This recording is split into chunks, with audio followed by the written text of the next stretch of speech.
अस्सलामुअलैकुम स्टूडेंट्स, मैं Sheikh Muzaffar.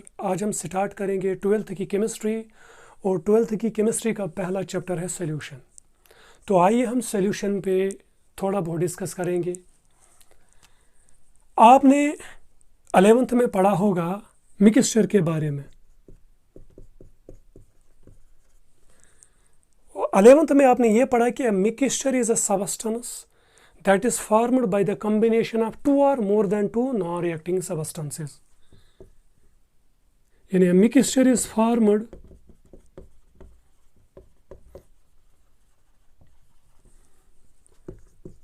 by the combination of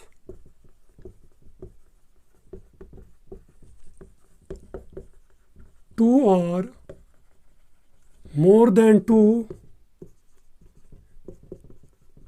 non-reacting substances.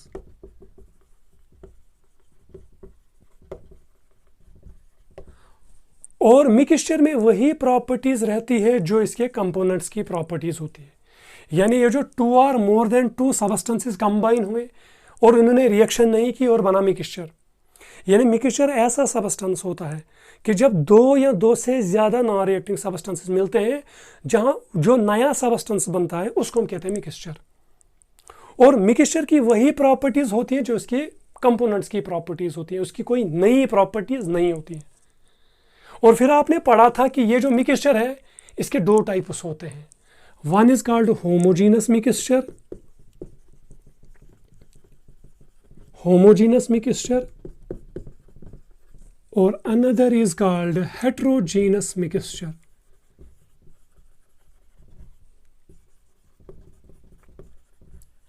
यहां तक आया समझ में? और ये जो होमोजीनस मिक्सचर होता है, ये होमोजीनस होता है in terms of its composition and properties. फिर ये लिखेंगे होमोजीनस क्या होता है। ए मिक्सचर इज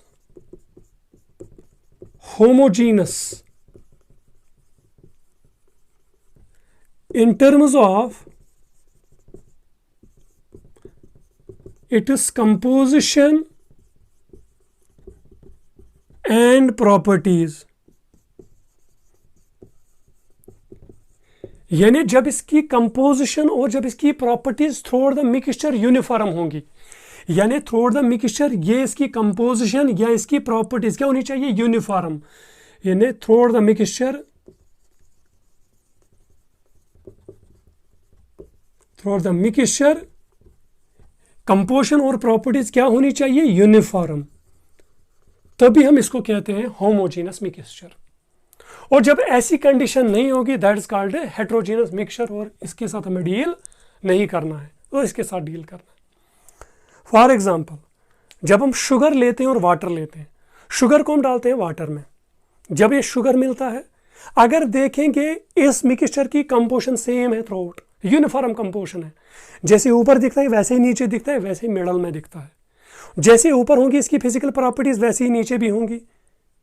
यानी इसकी कंपोजिशन और इसकी प्रॉपर्टीज यूनिफॉर्म है through the mixture. So that is why it's called homogeneous mixture. और आपको पता है कि all homogeneous mixtures are called solutions. अब आया कुछ समझ में? तो we can say a solution is a homogeneous mixture. और मिक्सचर क्या होता है कि जब दो या दो से ज्यादा नॉन रिएक्टिंग सबस्टेंसेस मिलते हैं उसको हम कहते हैं मिक्सचर। तो अब यहां से एक सिंपल डेफिनेशन बनेगी। तो डेफिनेशन क्या बनेगी, देखो डेफिनेशन क्या बनेगी।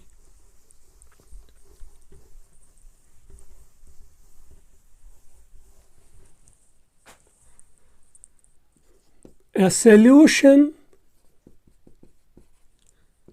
is a homogeneous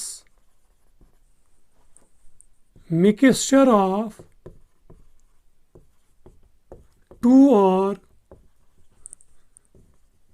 more than two non-reacting substances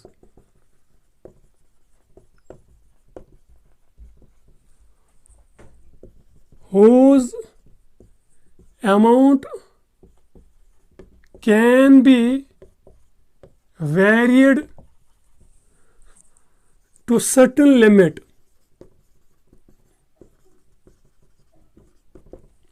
यहां तक आया समझ में?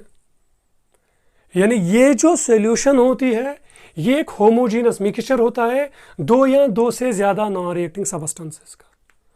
यानी ये वाटर है, ये शुगर है, इसमें शुगर डाला तो बन गई सॉल्यूशन, साथ में कभी साल्ट भी डालेंगे तो बन गई सॉल्यूशन, कभी बेकिंग सोडा भी इसमें डालेंगे तो बने 4 कंपोनेंट, ये भी है सॉल्यूशन।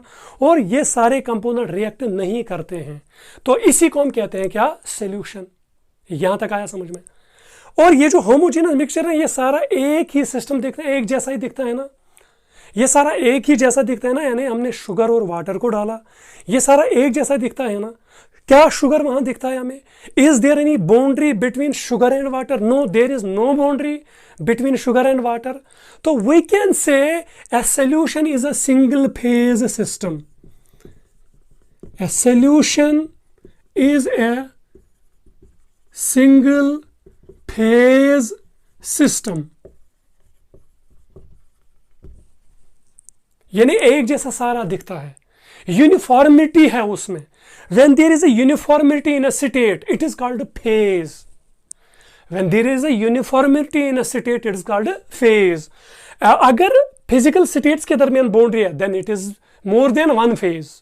मगर यहां पर कोई बाउंड्री नहीं है between sugar and water, it is a single phase system. यहां तक आया समझ में? अब आगे चलते हैं। हमने शुगर डाला वाटर में, शुगर प्लस वाटर, और ये आपको पता है इट इज कॉल्ड सॉल्यूशन। आप शुगर सॉल्यूशन बोलो। अगर हमने साथ में डाला साल्ट भी तो तब भी ये सॉल्यूशन ही है, क्योंकि साल्ट भी मिलेगा वाटर में और शुगर भी मिलेगा, और इनमें से कोई कंपोनेंट हमें अलग अलग नहीं दिखेगा। तो कभी ऐसा भी हो सकता है आप साल्ट और शुगर के साथ साथ वाटर में डालोगे, कभी कभी बेकिंग सोडा भी या कोई और साल्ट डालोगे, तो ये it is also called solution. यहां तक आया समझ में? अब देखो इस सॉल्यूशन में खाली कितने कंपोनेंट है? 1 और 2। तो ये जो सॉल्यूशन है जिसमें खाली 2 कंपोनेंट्स होते हैं, that is called binary solution. यहां तक आया समझ में? So a solution containing 2 components is called binary solution. इस सॉल्यूशन में कितने कंपोनेंट्स है? 3, तो it is called ternary solution. यहां तक आया समझ में? It's called ternary solution. इस सॉल्यूशन में कितने कंपोनेंट्स है? 1, 2, 3 and 4, it's called quaternary solution. यहां तक आया समझ में? यहां तक आया समझ में? और आपको सिलेबस में है खाली बाइनरी सॉल्यूशन, और इनके साथ हमें डील नहीं करना है। अब यहां से आपको एक पॉइंट पता चलेगा, अगर आप इन सारे सॉल्यूशंस को देखेंगे, इनमें सब में वाटर एक एक ही है, मगर ये जो ये कंपोनेंट्स है ये चेंज होते रहते हैं। इस कंपोनेंट को, ये जो सॉल्यूशन का ये सारे कंपोनेंट है ना, इस वाले कंपोनेंट को हम कहते हैं सॉल्वेंट। यहां तक आया समझ में? और इस वाले कंपोनेंट, इन वाले कंपोनेंट्स को हम कहते हैं सॉल्यूट। तो मतलब ये हुआ एक सॉल्यूशन में एक ही सॉल्वेंट होगा, यानी solution contains only one solvent. A solution contains only one solvent. मगर एक सॉल्यूशन में may contain one or more solutes. समझ आया? यहां तक आया समझ में? यानी ये जो सारे कंपोनेंट है ना सॉल्यूशन के, इनको हम ब्रॉडली 2 कैटेगरीज में क्लासिफाई करते हैं। एक कंपोनेंट को हम कहते हैं सॉल्वेंट और इन कंपोनेंट्स को हम कहते हैं सॉल्यूट। यहां तक आया समझ में? इसका स्क्रीनशॉट उठाओ।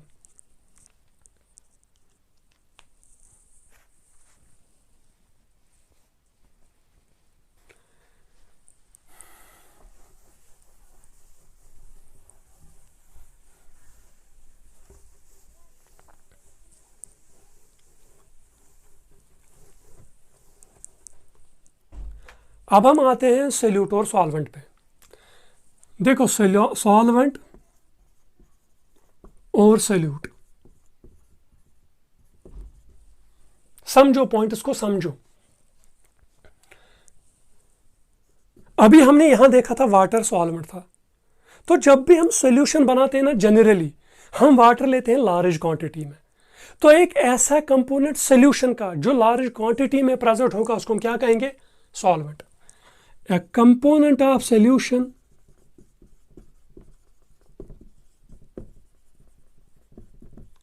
Present in large quantity. यहां तक आया समझ में? और इसके इसके इसके ये जो सॉल्यूट होता है ये हमेशा होता है प्रेजेंट इन स्मॉलर क्वांटिटी।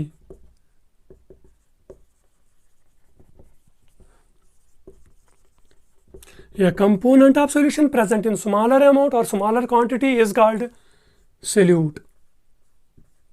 यहां तक आया समझ में? ये आया समझ में? अब देखिए, जब आप सॉल्यूट मिलाते हो ना सॉल्वेंट में, यानी शुगर डालते हो वाटर में, शुगर इसमें डिस्पर्स होता है, फैल जाता है, स्कैटर होता है, इसीलिए सॉल्यूट को और एक हम कहते हैं नाम, it is also called dispersed phase. Dispersed phase. और ये सॉल्यूट डिस्पर्स किस में होता है? सॉल्वेंट में, यानी सॉल्वेंट इसको जगह देता है डिस्पर्स होने में। इसका यह भी मतलब है कि सॉल्वेंट इसको अपना मीडियम ये करता है, इसको अपना मीडियम देता है डिस्पर्स होने में, तो इसलिए इसको हम कहते हैं डिस्पर्शन मीडियम भी। यह आया समझ में? सिंपल एग्जांपल यहां दे दो, साल्ट, शुगर, यूरिया, ETC। और यहां पर कोई भी सॉल्वेंट हो सकता है, वाटर है, एसीटोन्स होंगे, ETC। यहां तक आया समझ में? अब आगे चलेंगे, शुगर सिरप की एग्जांपल लेंगे हम। शुगर सिरप की, अगर हम शुगर सिरप को देखेंगे, वहां पर होता है 60% शुगर और 40% होता है वाटर। अभी हमने बोला कि सॉल्वेंट हमेशा होता है प्रेजेंट इन लार्ज अमाउंट या लार्ज क्वांटिटी, और सॉल्वेंट होता है प्रेजेंट इन स्मॉलर क्वांटिटी। यहां पर तो शुगर ज्यादा है और वाटर कम है, इसका मतलब है ये सॉल्वेंट है, ये सॉल्यूट है, इसका यही मतलब है ना एज पर द डेफिनेशन। मगर ऐसा नहीं है। अगर आप शुगर सिरप को देखोगे, उसकी फिजिकल स्टेट क्या होती है? उसकी फिजिकल स्टेट होती है लिक्विड, और वाटर की भी क्या फिजिकल स्टेट है? लिक्विड। यहां तक आया समझ में? यानी शुगर सिरप की भी फिजिकल स्टेट क्या है? लिक्विड, और वाटर की भी क्या है? Physical state liquid. तो we can say, generally we can say a solvent is a component of a solution that decides the physical state of a solution. यह भी एक definition बनेगी। A solvent is a component that decides the physical state of a solution. इसका हम और एक simple नाम देते हैं स्टेट ऑफ एग्रीगेशन भी।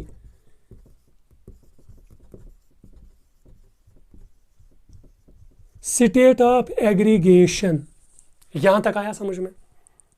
यानी शुगर सिरप को हमने लिया, उसमें शुगर होता है 60% और वाटर होता है 40%। एज पर द अबव डेफिनेशन ये सॉल्वेंट होना चाहिए, ये सॉल्यूट होना चाहिए, मगर ऐसा नहीं है। मगर अगर हम शुगर सिरप को देखेंगे, इसकी टोटल लास्ट में फिजिकल स्टेट रहती है लिक्विड, और वाटर की भी फिजिकल स्टेट है लिक्विड। तो इसका मतलब ये है कि final state of A solution, final state means state of aggregation, final state also means final state of solution decides ki which one is solvent. Yani a solvent is a component that decides the physical state of a solution. yahan tak note karo।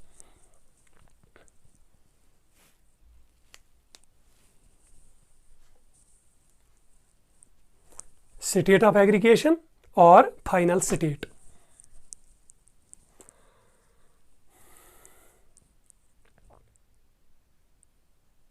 चलो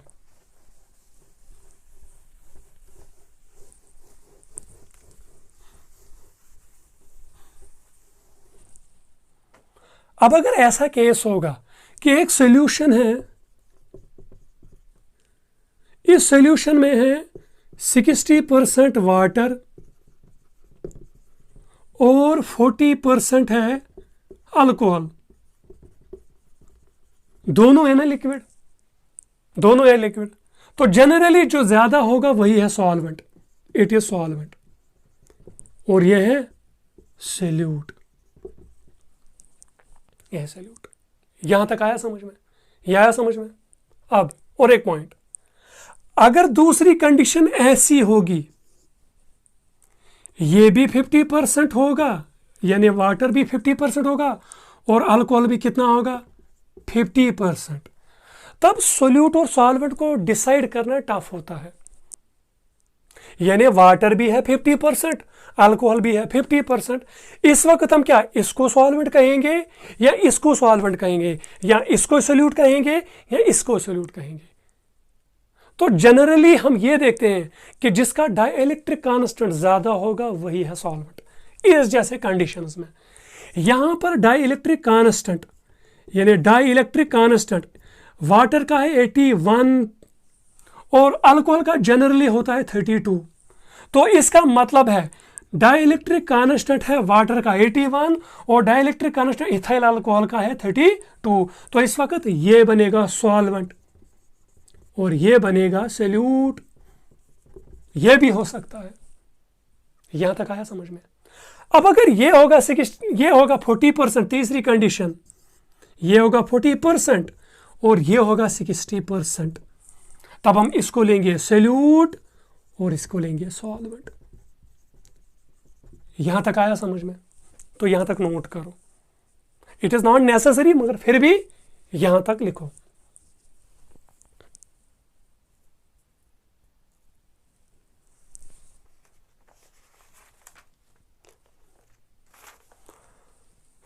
यह आया समझ में?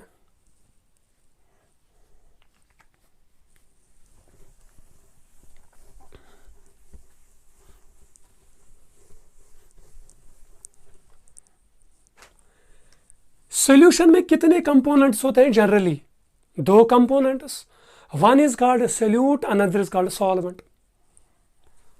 तो components है 2, यहां तक आया समझ में? 2 कंपोनेंट्स है, यानी 2 कंपोनेंट्स इन अ सॉल्यूशन। और टोटल फिजिकल स्टेटस कितनी है जनरली? नॉर्मल टेम्परेचर प्रेशर पे, यानी स्टैंडर्ड टेम्परेचर प्रेशर पे, तो 3 फिजिकल स्टेटस है, 3 फिजिकल स्टेटस है। तो ये 3 फिजिकल स्टेटस कितनी सॉल्यूशंस बनाएंगी अगर 2 ही कंपोनेंट होंगे? ये 3 है फिजिकल स्टेटस, एक है सॉलिड और है लिक्विड और है गैस, और टोटल कंपोनेंट 2 ही है, solute and solvent, solute and solvent. अगर कंपोनेंट्स 2 हैं, फिजिकल स्टेटस 3 है, अब टोटल नंबर ऑफ सॉल्यूशंस कितनी आएंगी? तो टोटल नंबर ऑफ सॉल्यूशंस इतनी आएंगी, total number of solutions is equal to number of physical states raise power components. ये नंबर ऑफ फिजिकल स्टेटस कितनी है? 3, और नंबर ऑफ कंपोनेंट्स कितने हैं जनरली? 2, तो there are 9 types of solutions. तो यहां तक लिखो, there are 9 types of solutions.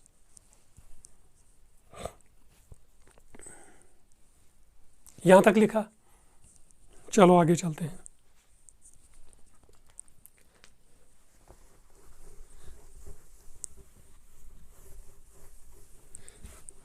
ये 9 टाइप्स ऑफ सॉल्यूशंस क्या है? हम एक टेबल बनाएंगे, टेबल में क्या कहेंगे? यहां से लिखेंगे सॉल्यूशन, इस वाले कंपोनेंट में रखेंगे सॉल्यूट, इस वाले कंपोनेंट में हम रखेंगे सॉल्वेंट, और इस वाले कंपोनेंट में हम लिखेंगे एग्जाम्पल।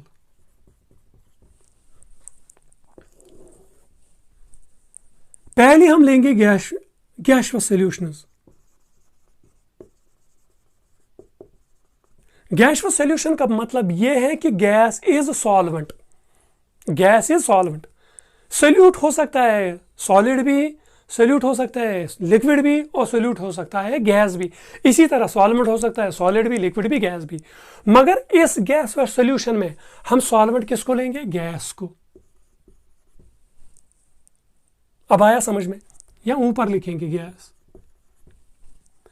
अब हम लेंगे गैस को ही सोल्यूट, यानी gas is dissolved in gas.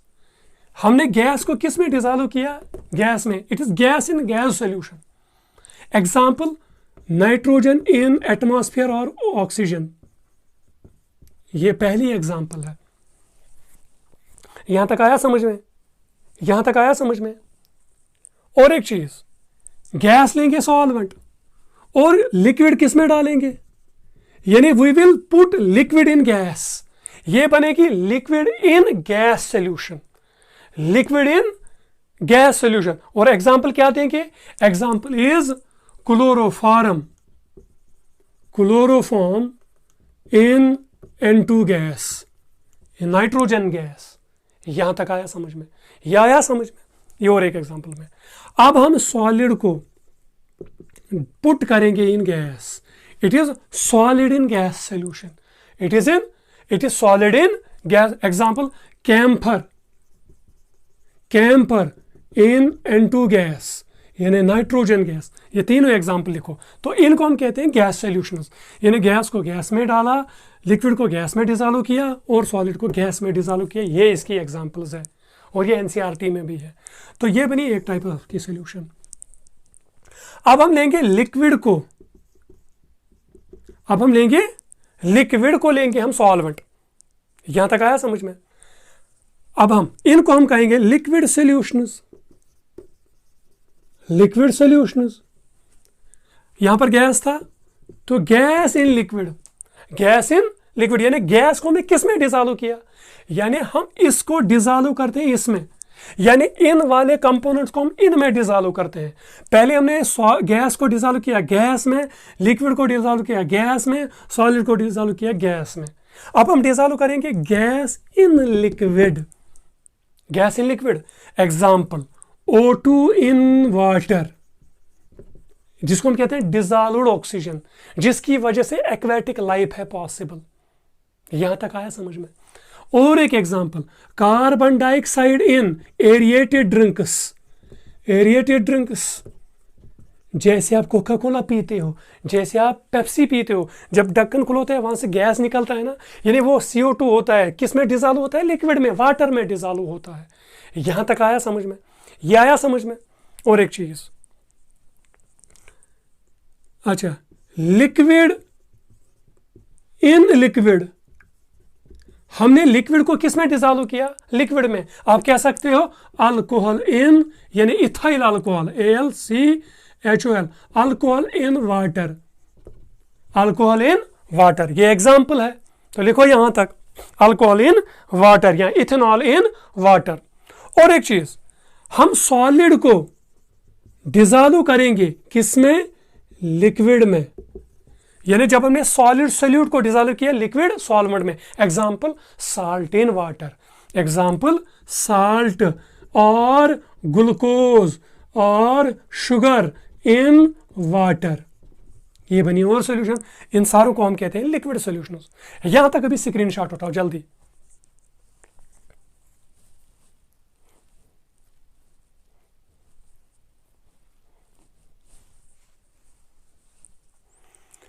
ये लिखा? अच्छा, चलो मैं यहां पर मिटाऊंगा ये वाला पॉइंट, और ये, और इसी तरह यहां पर मैं ये मिटाऊंगा।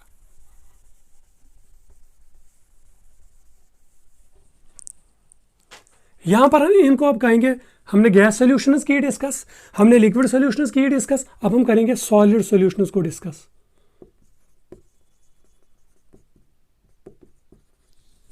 अब हम गैस को किस में डिसॉल्व करेंगे? सॉलिड में। यानी now solid is solvent, solid is solvent, यानी गैस को हमने डिसॉल्व किस में किया, सॉलिड में। एग्जाम्पल, H2 गैस ऑन पलेडम या H2 ऑन निकल पलेट, जब आप हाइड्रोजनेशन रिएक्शन करते हो वहां पर कैटेलिस्ट लगता है ना, पलेडियम या निकल। तो ये पहली एग्जाम्पल है।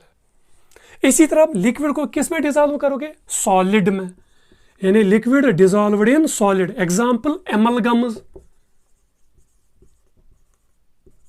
एमलगम होता है वो mixture, it is that mixture जहां पर सॉल्वेंट, जहां पर मरकरी होगा, जहां पर एक कंपोनेंट होगा mercury, a mixture that contains mercury is called amalgam. यहां तक आया समझ में, यानी लिक्विड डिसॉल्व्ड इन सॉलिड।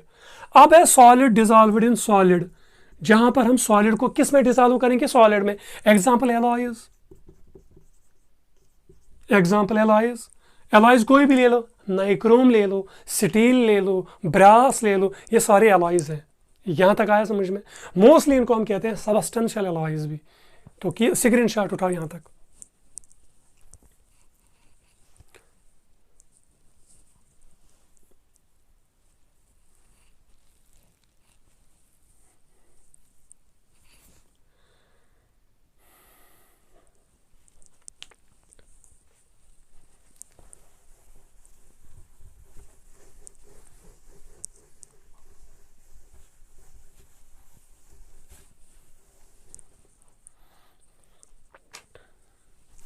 अच्छा, हमने पहले डिस्कस किया था सोल्यूशन, और solution is a homogeneous mixture of two और more than two non reacting components. उसके बाद हमने किया था discuss binary solution, ternary solution और क्वाटर्नरी सोल्यूशन और बाकी है एंड सो ऑन। फिर हमने बोला था कि there are main two components in the solution, one is called solute and is called solvent, उसको भी हमने डिस्कस किया। फिर हमने बोला types of solution and there are 9 types of solution. First type of solution is where called gas solutions, फिर हमने liquid solutions को डिस्कस किया और लास्ट में हमने सॉलिड सोल्यूशंस को डिस्कस किया। अब यहां पर एक टर्म हम पढ़ेंगे, concentration.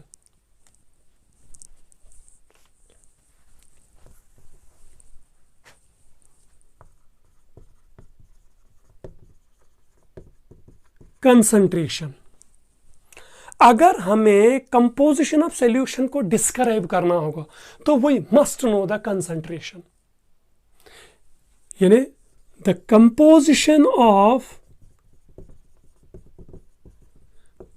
a solution is described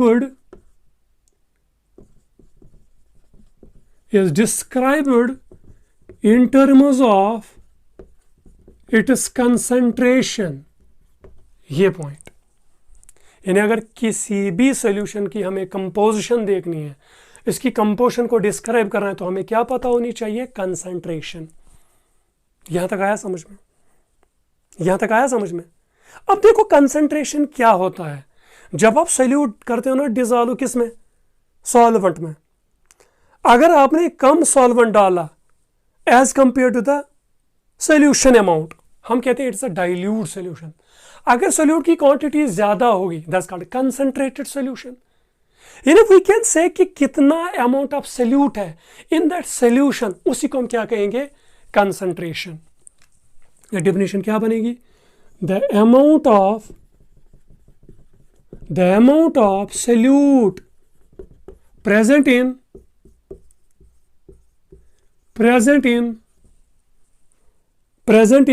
solution or solvent is called concentration। यानी कितना अमाउंट ऑफ सोल्यूट है इस सोल्यूशन में या सॉल्वेंट में, उसी को हम क्या कहते हैं, कंसंट्रेशन। अब ये जो कंसंट्रेशन है ना, ये हम बहुत सारे तरीकों से डिराइव करते हैं, बहुत सारे तरीकों से कैलकुलेट करते हैं। यानी एक सॉल्यूशन की क्या कंसंट्रेशन है उसको हम कैलकुलेट करते हैं बहुत सारे तरीकों से, और उन सारे मेथड्स को हम क्लासिफाई करते हैं टू ग्रुप्स, ग्रुप ए और ग्रुप बी। यानी ग्रुप ए की कंसंट्रेशन टर्म्स और ग्रुप बी की कंसंट्रेशन टर्म्स। और ये जो ग्रुप ए की कंसंट्रेशन टर्म्स है ना, पहले पॉइंट ये याद रखो, दीज आर वॉल्यूम इंडिपेंडेंट। यानी ये जो कंसंट्रेशन टर्म्स ग्रुप ए में आती है ये वॉल्यूम इंडिपेंडेंट होती है, ये कंसंट्रेशन टर्म वॉल्यूम पे डिपेंड नहीं करती है। और यहां पर ये जो ये है ये ग्रुप बी की कंसंट्रेशन टर्म्स ये है वॉल्यूम डिपेंडेंट, ये है वॉल्यूम डिपेंडेंट। ये याद रखो, ग्रुप बी की कंसंट्रेशन टर्म्स है वॉल्यूम डिपेंडेंट। और आपने पढ़ा है 11th में चार्ल्स लॉ कि volume is directly proportional to temperature. अगर टेम्परेचर इंक्रीज होगा वॉल्यूम इंक्रीज होगा, और concentration is generally number of moles divide by volume, यही पढ़ा है ना आपने। तो इसका मतलब है कि अगर टेम्परेचर वेरी होगा तो वॉल्यूम भी वेरी होगा और कंसंट्रेशन भी वेरी होगी, यानी जब वॉल्यूम वेरी होगा तो कंसंट्रेशन भी वेरी होगी। मगर यहां पर तो ये वॉल्यूम इंडिपेंडेंट है, अगर वॉल्यूम को कुछ भी होगा तो ये कंसंट्रेशन चेंज नहीं होगी। तो हम ये कहेंगे कि ये है टेम्परेचर इंडिपेंडेंट भी, टेम्परेचर इंडिपेंडेंट। जब वॉल्यूम इंडिपेंडेंट होगी तब ये टेम्परेचर इंडिपेंडेंट होगी, यानी अगर टेम्परेचर इंक्रीज डिक्रीज होगा वॉल्यूम को कुछ भी होगा तो ये कंसंट्रेशन टर्म्स कांस्टेंट रहेगी। अगर ये वॉल्यूम डिपेंडेंट है तो ये टेम्परेचर डिपेंडेंट भी है। यहां तक आया समझ में? यह आया समझ में? इसमें क्या क्या आता है? इसमें आता है mass fraction, W/W, mass fraction. इसमें दूसरी टर्म आती है मास परसेंटेज, परसेंट W/W। इसमें और एक टर्म आती है mole fraction, denoted by x या काई। इसमें और एक टर्म आती है मोलैलिटी,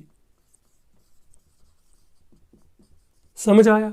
और इसमें और एक टर्म आती है ppmb, ppm बोलो, और एक टर्म ppb भी आती है, पार्ट्स पर बिलियन। इसको हम थोड़ा अलग पढ़ेंगे, पहले हम इन चार को करेंगे डिस्कस। और यहां पर पहली टर्म आती है वॉल्यूम फ्रैक्शन, और यहां पर और एक टर्म आती है परसेंट वॉल्यूम यानी वॉल्यूम परसेंटेज।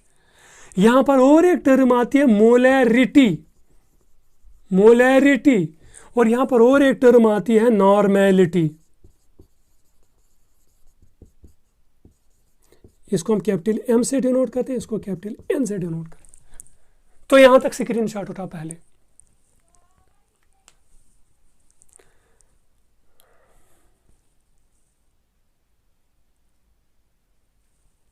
तो क्या है, अगर किसी भी सॉल्यूशन की कंपोजिशन को हमें एनालाइज करना हो तो डिस्क्राइब करना हो तो हमें क्या पता होनी चाहिए? कंसंट्रेशन। और कंसंट्रेशन का मतलब क्या है कि किसी सॉल्यूशन में या किसी सॉल्वेंट में कितना सोल्यूट है, दैट इज कॉल्ड कंसंट्रेशन। और कंसंट्रेशन को हम ग्रुप यानी कंसंट्रेशन की टर्म्स बहुत सारे हैं जिससे हम कैलकुलेट कर पाएंगे कंसंट्रेशन ऑफ अ सॉल्यूशन, मगर उन सारी टर्म्स को हम दो ग्रुप्स में करते हैं क्लासिफाई, ग्रुप ए और group B. Group A is volume independent और टेम्परेचर इंडिपेंडेंट भी, और group B is volume dependent और टेम्परेचर डिपेंडेंट। यहां तक आया समझ में? स्क्रीनशॉट उठाओ।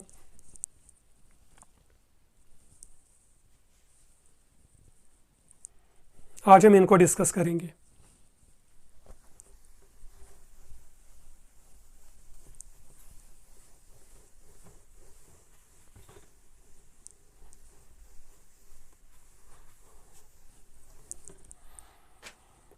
तो पहली टर्म है वो mass fraction, mass fraction also denoted by W/W।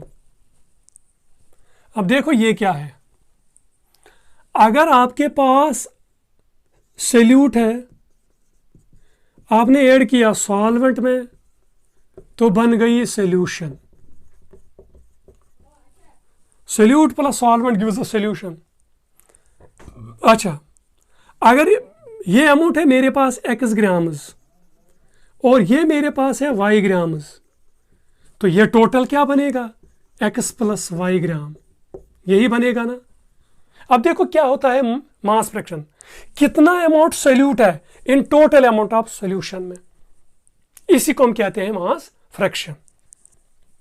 यानी W/W is equal to mass of solute, mass of solute, या ऐसे भी लिख सकते हैं, ऐसे भी लिख सकते हैं amount of solute. Amount of solute किस में होगा? ग्राम्स में, in total amount of solution, in total amount of solution, और सोल्यूशन का अमाउंट किस में होना चाहिए, वो भी होना चाहिए ग्राम्स में। अमाउंट ऑफ सोल्यूट किससे डिनोट किया हमने, एक्स ग्राम ने, और टोटल अमाउंट ऑफ सोल्यूशन किससे किया denote, X plus Y gram से। तो W बाई डब्ल्यू किससे बराबर आएगा, X gram divide by X plus Y का whole gram, gram and gram cut.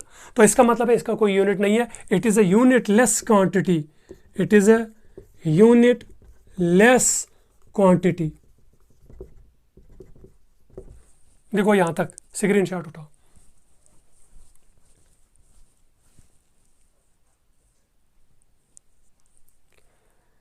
चलो अब हम इस पे क्वेश्चन करेंगे।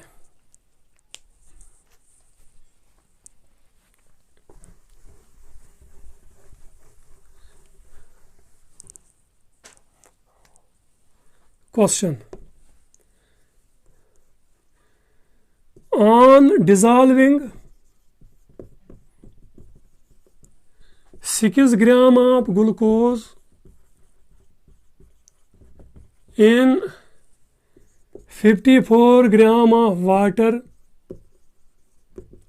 comma, the mass fraction will be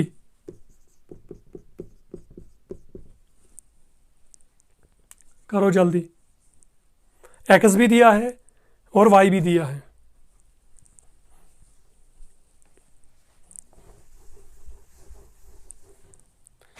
इसका मतलब है W बाई डब्ल्यू यानी weight of solute divide by mass of weight of solution, यानी amount of solute divide by amount of solution.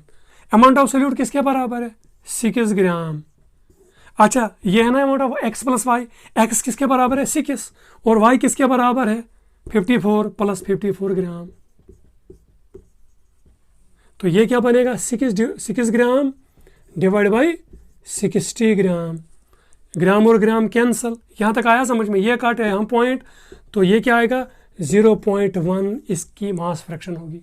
तो दिस इज द आंसर। चलो आज का lecture यहीं तक, कल हम बाकी टर्म्स पढ़ेंगे और ज़्यादा न्यूमेरिकल्स करेंगे। तो गुड बाय।